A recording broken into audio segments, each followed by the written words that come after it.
All right, as investors, let's get to the money angle of this, the investment angle. As they struggle to get ahead of a slowing global economy and tumultuous financial markets, our next guest says this is all just the opening act to a financial catastrophe that will make 2008 pale in comparison, David? Mark Faber is editor and publisher of the Gloom, Boom, and Doom report. He joins us now on the phone from Hong Kong in a Fox Business exclusive. Mark, great to talk to you.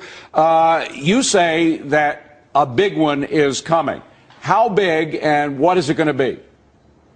Well, it's going to be huge, but we don't know when, because the central banks around the world, they're going to print and print and print, whereby I have to say that today's decision of Mr. Bernanke not to expand the balance sheet is the best decision I've seen for a long time from a U.S.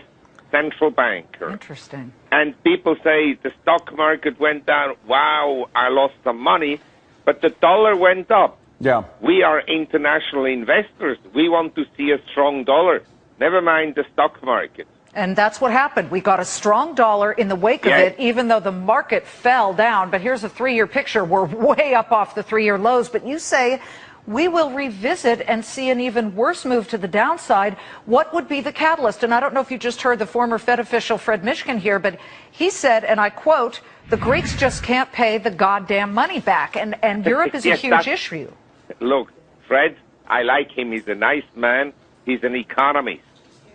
He's right. The Greeks, they cannot pay. But lots of people in the U.S. can't pay either. Most banks worldwide are bankrupt because if they had to mark to the market their assets, there would be no capital left. And that's reflected in the new lows of bank stocks today. A lot of banks have made new lows, but the market somehow is going down because it's discounting a very bad event. I don't know what the event is. I think the world is caught in a U.S. where, as Fred mentioned, there is not a lot of inflationary pressures on consumer goods, but energy prices are up, food prices are up. Now, with zero interest rates, you know what will happen to your insurance premiums? They'll go up dramatically because the insurance can't earn any money on their investments. So there All right, well, Mark, let me just ask you about the interventions, because despite the fact that governments have run out of money, they continually try to intervene in preventing disasters, whether it's in the housing market or the banking market or whatever. What happens if there's enough political pressure on those governments? It's happening here in the United States, not so much overseas, but it's beginning to overseas as well. If the public demands that they stop with the bailouts, what will happen then?